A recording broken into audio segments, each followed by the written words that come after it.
Nós sempre temos de agradecer a Deus por tudo que Ele tem feito por nós e o privilégio de estar na sua casa, né?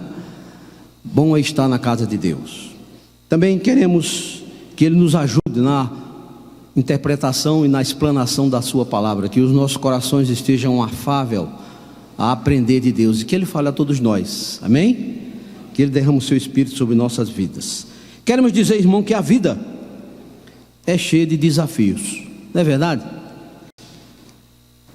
Na nossa própria geração, no fecundado óvulo, há um desafio. A vida é feita de desafios. Desafios para nascer, desafio para viver, desafio para tudo. Parece que nós vivemos para desafios. E há desafios de todas as espécies, de todos os tamanhos. Há muitos até que a gente tenta fugir deles, mas nos é imposto muitos desafios se queremos ter uma vida de paz, se queremos viver. Desafios para ser alguém, desafios para estudar, desafios para ter uma profissão, desafios para casar, desafios para ter filhos, desafios para viver. Não foi em vão que Jesus disse: no mundo tereis aflições, tereis desafios, e nós possamos enfrentá-los. A gente se lembra de Davi diante de Golias.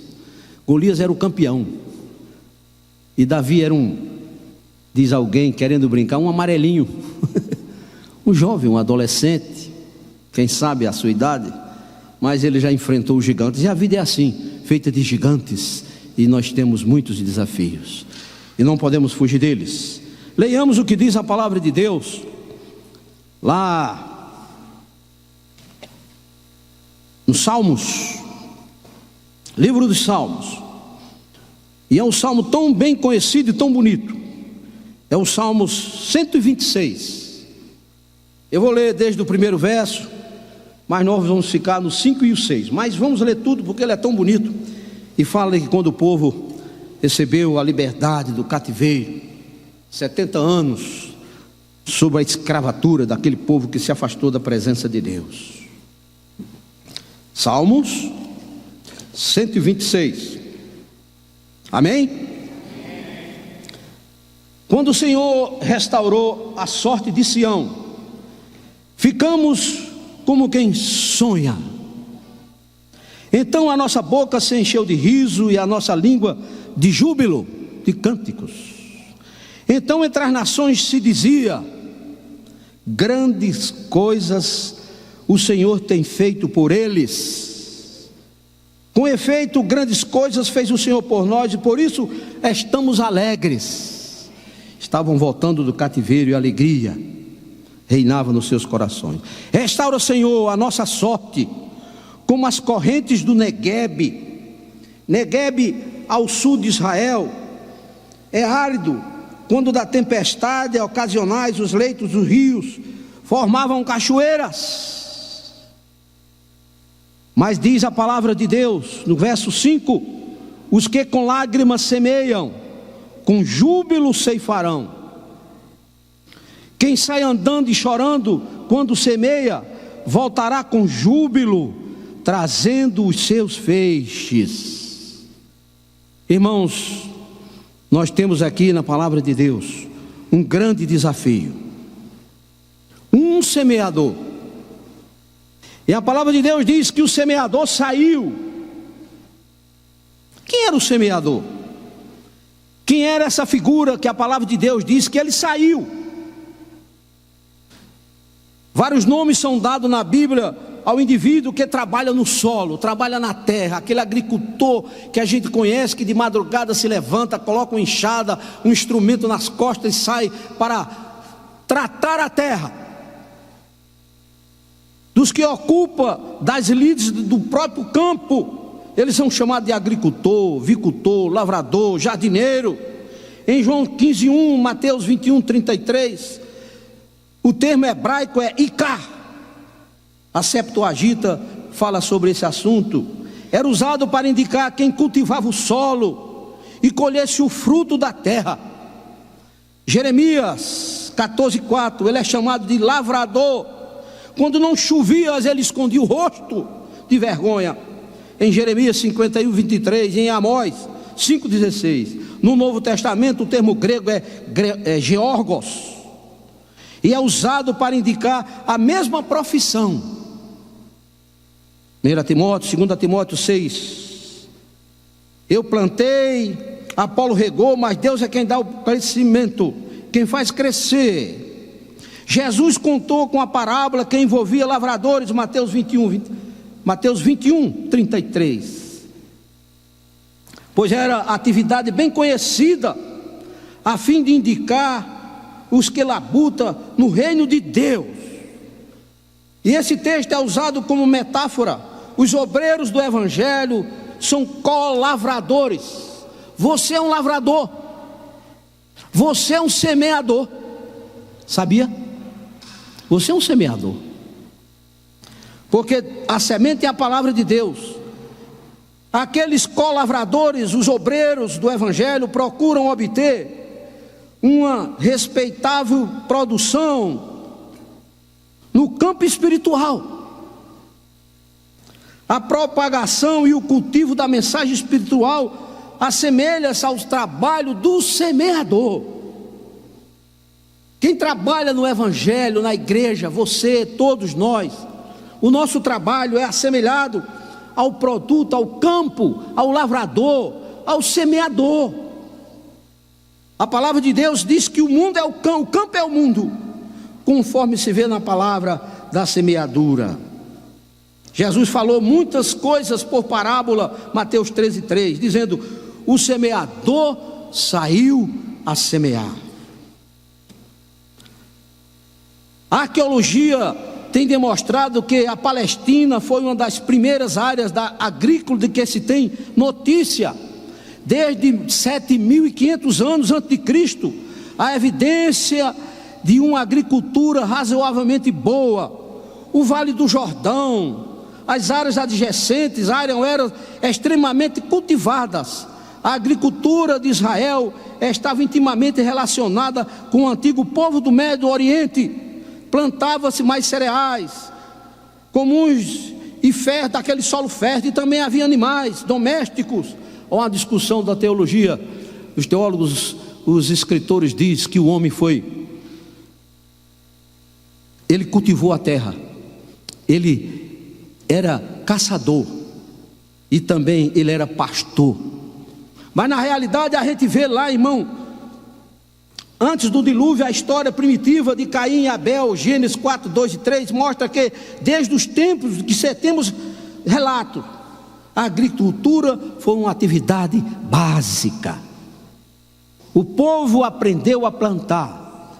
Na realidade, irmãos, há evidência também de que Noé e seus filhos ocupavam-se na atividade agrícola. Vê Gênesis 9, verso 20. Mas na realidade, irmão, quem era o semeador? O semeador enfrenta uma difícil tarefa.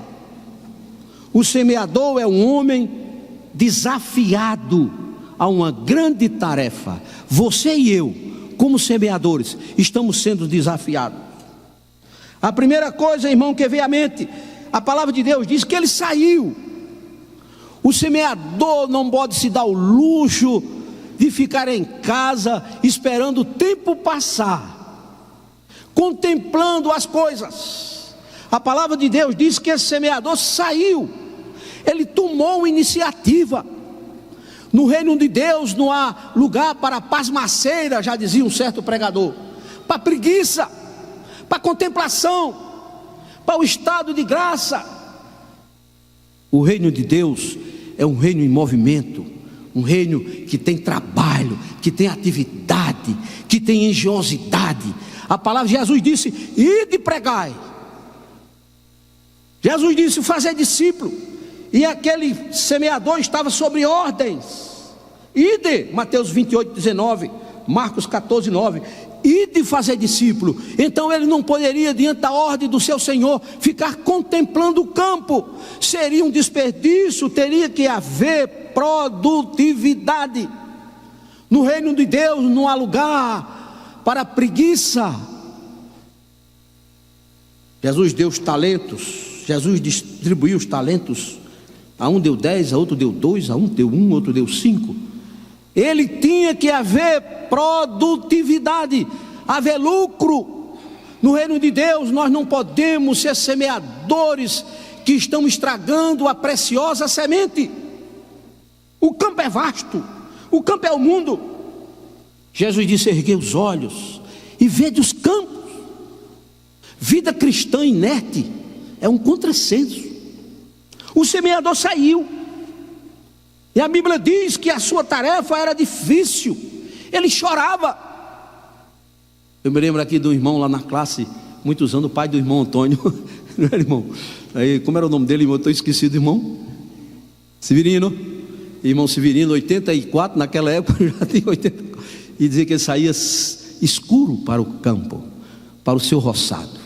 O semeador é aquele que está com disposição, predisposição para o trabalho. Como pode vidas cristãs contemplativas na igreja, sentados, salvos? Semeador saiu, ele tomou iniciativa, algo ardia no seu coração, o Espírito Santo lhe incomodava. As almas que pereciam para o inferno não pode ser nada comum entre aqueles que se dizem cristão. O mundo perece, o mundo morre, as pessoas têm sede, mas o semeador saiu. O campo era vasto. A preciosa semente não pode ser desperdiçada. Ela é preciosa, ela é palavra de Deus. Conta essa história. O pastor visitou uma irmã, é muito bem conhecida, né? Disse: irmã, vamos buscar a Bíblia para a gente fazer a leitura. Traga a sua Bíblia. Pastor, eu não estou mais lendo porque perdi meus óculos. Então vamos procurar a Bíblia. Menino, procura a Bíblia. E aí, com muito tempo, encontraram a Bíblia empoeirada e os óculos da irmã estavam dentro. Ela fazia muito tempo que não lia a Bíblia. Crentes contemplativos não dão valor à palavra, eles desperdiçam a semente. O semeador saía com um cesto cheio de sementes e ele jogava a semente. Havia um trabalho árduo, havia um arado, havia muitas formas de que ele jogasse a semente. Às vezes ele jogava ao acaso, como saiu no caminho, como caiu sobre o pedregulho, como caiu sobre os espinhos. O trabalho de semeadura é um trabalho árduo e requer do verdadeiro semeador uma ação. E é por isso que muitas vezes já estamos na nossa igreja: não acontece isso no evangelho, não acontece aquilo. Não podemos desperdiçar a palavra de Deus, porque Deus só dá semente a quem semeia. Deus só dá semente a quem semeia. Se você não semeia, você não tem semente. A palavra de Deus, a Bíblia na sua mão, é uma inutilidade. Irmão, que é isso? Que é isso? Eu leio a Bíblia. Se você não faz uso da palavra de Deus, se você não semeia, é uma inutilidade. Você está estragando a semente. Ela é preciosa, ela é a palavra de Deus. Jesus passará o céu e a terra, mas a minha palavra não passa. Ele se defronta com muitos fatores desconhecidos. O semeador sai, ele não sabe o que é que vai acontecer. Vejamos, irmãos, alguns dos fatores desconhecidos. Haverá chuva? O semeador saiu, mas se não chover, todo o seu trabalho será inútil. Mas ele saiu. É um fator desconhecido. Haverá chuva? A vida cristã é por fé. A Bíblia diz que não for de fé é pecado. Tudo que não for por fé é pecado, porque o trabalho não é seu, é de Deus. Haverá chuva, irmãos? Que coisa difícil para aquele homem sair se esforçando. gastando suas energias, arriscando a sua própria vida. As torrentes de água continuarão fluindo. Haverá água para irrigar aquela plantação, daquela semente que será jogada. Que dificuldade! Certamente, se ele ponderasse muito sobre essas coisas, ele não sairia. Quanto de nós estamos ponderando, pensando: eu não vou, é perigoso. Certa vez saímos para distribuir o Novo Testamento no Morro Bom Jesus, que não é como está agora, né?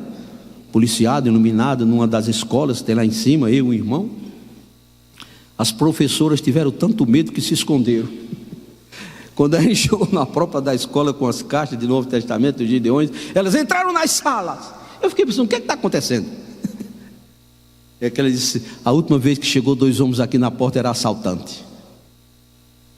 De repente juntou tanto menino e quase que vira o carro, que estava cheio de Novo Testamento. A gente teve que dar um bocado a ele e sair logo. Ameaça! Se ponderarmos, as correntes de água continuarão fluindo, as doenças destruirão as jovens plantinhas. Pensamento. Muitos de nós estamos pensando: eu vou evangelizar, mas aquele camarada não dá valor, eu já fui, falei com ele de Jesus, não serve de nada. As doenças destruirão as jovens plantinhas com tanto amor. O gafanhoto e outros insetos devorarão a safra do ano. A colheita era algo tão extraordinário que eles cantavam, que eles faziam festa, que eles se regozijavam. Havia uma festa na colheita, era a maneira deles sobreviverem, era a bênção de Deus, era a alegria no coração, porque eles saíram andando e chorando, levando consigo aquela semente, mas eles sabiam que voltava alegre com seus molhos. Irmãos, quando nós fazemos o papel de verdadeiros semeadores, a igreja brilha, a sua vida brilha, as coisas mudam. Eu me lembro aqui domingo, quando muita gente veio à frente, e aquela alegria com a irmã pregou, parece que o clima mudou. Quando nós nos quebrantamos diante de Deus, quando nós reconhecemos que não somos nada, quando nós nos humilhamos, o mundo começa a brilhar, a igreja começa a fluir, as coisas ficam gostosas. A comunhão, o gafanhoto, outros insetos. Os saqueadores virão e roubarão os frutos do trabalho antes da colheita seja efetuada. Os salteadores virão, vai roubar tudo que a gente se esforçou. Foi um pensamento daquele semeador. Os saqueadores virão, concluirei a minha tarefa. Será que eu sou capaz? O Senhor estará lá esperando. O fazendeiro, o dono da propriedade, o Senhor de todas as coisas, está aguardando que a minha semeadura seja produtiva, que haja uma boa colheita, que os celeiros sejam cheios. E eu me lembrava quando o escritor falava sobre os celeiros, e eu me lembro quando José no Egito governou, e ali aqueles armazéns abarrotados de cereais, e os povos vizinhos, as nações vizinhas vinham comprar comida e dava suas propriedades, e o Egito ficou próspero, porque Deus operava na mão, e a semeadura abarrotou aqueles celeiros. Nós queremos ver a igreja cheia, irmão. Teremos que ser desafiados a ser um semeador que saiu. Quem sabe seu vizinho, meu vizinho, quem sabe o seu colega lá na faculdade, quem sabe o seu amigo de trabalho, o seu patrão, o seu empregado. Serei capaz, terei capacidade de fazer alguma coisa no reino de Deus? Isso o semeador pensou, porque a lei da semeadura e da colheita é uma lei severa. Deus só dá semente a quem semeia. Quem não semeia não entende a palavra, porque ele não faz uso dela, ele não entende a Bíblia, ele fica confuso, porque ele lê simplesmente como um compromisso, sem compromisso de sair como semeador. Ele é um inútil. Certamente o Senhor vai despedi-lo, porque o Senhor chegou àquele que recebeu um talento e ele enterrou. Foi irresponsável. Não vos enganeis, diz lá Gálatas 6:7. Deus não se deixa escarnecer, pois tudo que o homem semear, isso também se fará. Quem semeia vai colher. É a lei da justiça. A metáfora baseada na vida agrícola, muitos dos leitores originais de Paulo estavam perfeitamente cônscios do labor árduo envolvido na produção de uma safra abundante. O labor é árduo, em ganhar almas é árduo. Sabiam que a safra produzida tinha paralelo direto com o labor despendido nela. Também sabiam que as ervas daninhas e as enfermidades podiam ameaçar, ao mesmo destruir completamente a colheita. Além disso, sabia que como uma colheita abundante poderia ser obtida se fossem evitados os esforços apropriados, e quão agradável e encorajadora e preciosa poderia ser uma colheita assim. Os esforços foram apropriados. O crente tem que sair, o crente tem que falar de Jesus. O julgamento será de conformidade com as obras dos homens. Sempre é declarado, no caso de crentes ou incrédulos igualmente, que os homens serão julgados de acordo com as suas obras. Não há acepção de pessoas. Não pense que você não evangeliza, que Deus não vai cobrar de mim, de você. Não pense que nós podemos fazer Deus de tolo. Jesus disse: quem comigo não ajunta, quem comigo não ajunta, espalha. Se fôssemos evitar os esforços apropriados, quão agradável e encorajadora seria a colheita. Que os homens serão julgados conforme as suas obras. Isso faz parte da lei universal da colheita segundo a semeadura. É universal. Você colhe o que plantou. Quem planta abacaxi, colhe abacaxi. Quem planta uva, colhe uva. A própria natureza da liberdade, conforme o Novo Testamento olha para as coisas, mostra que é preciso envolver uma correta moralidade. Quando se ela chega a ser perdida, o indivíduo imediatamente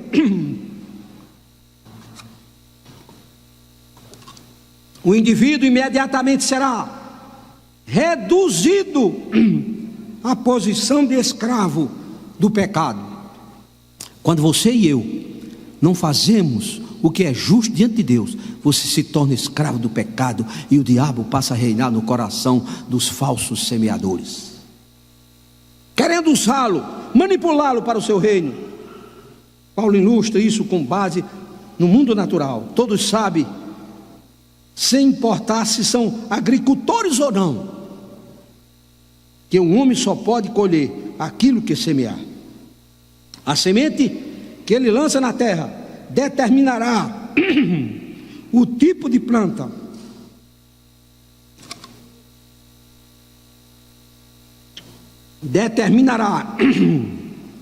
o tipo de planta que crescerá, e a sua diligência determinará a extensão do crescimento e da fruição da sua lavoura. O que você planta determina o que você é, o que você vai colher. E aqueles homens, aquele semeador saiu a semear. Vamos encerrar. Deus só dá semente a quem semeia.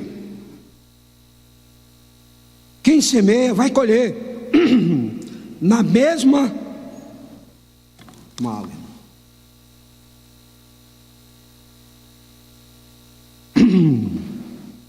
Quem semeia vai colher na mesma proporção que semeou, nem mais nem menos. Se você não faz nada, nada vai colher. Se você faz pouco, pouco vai colher. Mas se você semeia muito, você vai colher muito. Bênção, cuidado de Deus, porque você é semeador de Deus. O lavrador que trabalha arduamente tem direito de compartilhar o fruto do seu labor. O semeador, ele tem direito. Jesus disse: o vosso trabalho não é vão. O que você faz para Deus, há recompensa. Não é que você vai fazer para receber, mas você fazendo, Deus vai lhe abençoar. Tem direito. Outro tanto se dá o caso de obreiro espiritual. Este último não perderá sua recompensa. Os servos de Deus, os obreiros de Deus, os pastores, os missionários, você e eu, vão receber, é digno do seu salário. Todo o aspecto da sua vida, o bem-estar espiritual resulta da nossa união com a vinha. Lá em João 15, na qualidade de ramos, se você é um ramo da verdadeira planta que é Jesus, você dá fruto. Se você está plantado junto a ribeiro de águas, como diz lá o Salmo, você vai dar fruto. Toda árvore em mim, essa dá fruto. Mas se você não está plantado na videira, se a nossa união não é com a videira, tudo está errado. Você é um semeador. Paulo já nos mostrou duas dessas leis espirituais, a saber, um homem será julgado segundo as suas obras, e um homem colherá aquilo que semear. Eu achei interessante o que disse esse escritor, vou dizer para os irmãos: semeai um hábito e colherás um caráter. O seu hábito vai lhe dar um caráter. Semeai um caráter e colherás um destino.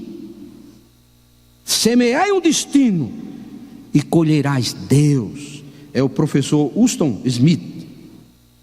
Se você semeia as coisas de Deus, se você semeia um destino de vida eterna, você vai colher no seu coração Deus. Um crente cheio de Deus, uma igreja cheia de Deus, semeador verdadeiro, andando e chorando. Ele saiu, mas ele voltará com júbilo. Irmão, eu já passei essa experiência, eu sei que os irmãos aqui já passaram também. Quando a gente vem de um trabalho de Deus no Evangelho, às vezes numa congregaçãozinha tão distante, aquele trabalho, aquela coisa, mas quando a gente vem, as pessoas se convertem, aí vem com o coração cheio de júbilo, de alegria, os irmãos cantando dentro do carro, aquela festa, quando a igreja, ela ganha almas, e nós temos na nossa igreja os pequenos grupos. Qual grupo que você faz parte, irmão? Não, eu moro longe, eu faço parte do grupo porque não é assim, bem assim, eu não gostei, é o irmão que dirige, é fulano, é beltrano, e eu não gostei. Esses pequenos grupos é uma maneira que Deus tem usado para evangelizar o seu vizinho, a sua casa. Quem sabe na sua casa tem um filho, uma filha que vai ouvir o evangelho. Muitas vezes na minha casa, os pais evangélicos, eu ouvi o evangelho sem querer, porque os irmãos iam lá e faziam um culto, né? A nova do evangelho já se fez ouvir aqui. Aí eu ficava ouvindo lá do quarto, né? Já tinha me convertido na igreja, saí para o mundo. Aí eu estava ouvindo. Quem sabe alguém, o seu vizinho, ajude, irmão, o trabalho de Deus. Chame pessoas, faça parte, se gaste. Gaste o seu ser, apoie os irmãos. Coisa boa de evangelizar. Tem muitas maneiras, você tem gente que gosta de falar, evangelizar. Amém. Deus só dá semente a quem semeia. Quem semeia vai colher na mesma proporção que quem semeou, e vai colher da mesma espécie. Para terminar, não desanimamos. O semeador enfrentou todas aquelas dificuldades, porque na realidade, irmão, semear a palavra é um risco. Não leveis bolsa nem alforje. Vejamos aí em Lucas 9, para encerrar, irmãos. Lucas 10, começar do verso 1 até o verso 4. Depois disso o Senhor designou outros 70 e os enviou 2 em 2, para que o precedessem em cada cidade, e o lugar onde ele estava para ir. E lhe fez a seguinte advertência: a seara é grande, mas os trabalhadores são poucos. Rogai, pois, envio como cordeiro ao meio de lobos. Vocês já viram na televisão o que é que aquela matilha de lobos faz quando ele quer pegar um animal? Eles são estrategistas. Eles ficam tramando. Vocês sabiam que nós estamos no meio de lobos? Porque eles ficam pensando, aquele cara está pregando o evangelho, aquele irmão, eles ficam tramando, eles vão no cansaço. Eu vos envio no meio de lobos, não leveis bolsa, nem alforge, nem sandália, nem saudeis pelo caminho. Não perca tempo. A saudação naquele tempo era uma demora. É rápido o tempo, deu urgente.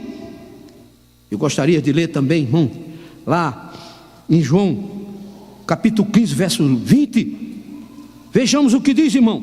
Lembrai-vos da palavra que eu vos disse: não servo maior do que o seu Senhor. Se me perseguiram a mim, também perseguirão a vós outros. Se guardaram a minha palavra, também guardarão a vossa. Se perseguiram a Jesus, vão perseguir também, mas não tenha medo, eles vão se converter.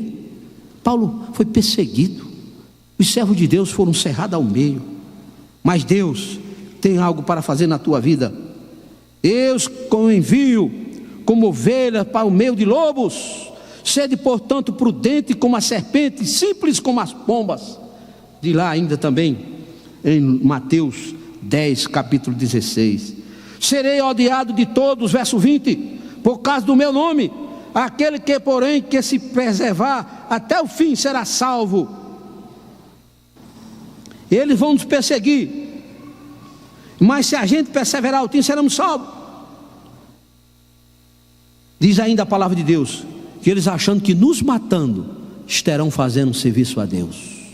Mas não tenhamos, Jesus disse: eu estou convosco todos os dias, porque quem semeia, vai colher bênção. Quem semeia a palavra de Deus, quem fala de Jesus, quem vive Jesus, quem resplandece a luz, vai ser abençoado. Será bendito no teu entrar, no teu sair, o teu pão, a tua amassadeira, tudo é bendito. Vai vir dificuldade? Sim, vai. O semeador enfrentou dificuldade, mas Jesus disse: eu estou convosco. Jesus não abandona aqueles que se dispõem a fazer a sua obra. Não perca tempo, meu irmão. Muitas vezes nós estamos perdendo tempo com trivialidade, com coisas dessa vida. Quem ministra não se embaraça com as coisas desse mundo. Vamos pregar o evangelho, vamos falar de Jesus, vamos se esforçar, vamos cooperar, vamos estar juntos, de mão dadas, porque nós somos semeadores e nós temos que prestar conta, e você vai colher, porque é a lei da natureza. Se você não semeou a palavra de Deus, você está semeando outra coisa que não agrada a Deus, você vai colher, e não é acepção de pessoa, e é aqui para que todos vejam. Certo pregador já disse bem apropriadamente: o céu começa aqui para aqueles que creem, como também o inferno para aqueles que não creem. Jesus não bota ninguém no inferno, o homem vai com suas próprias pernas, porque rejeitam, porque não querem fazer aquilo que Deus ordenou. E de pregai, que Deus nos abençoe.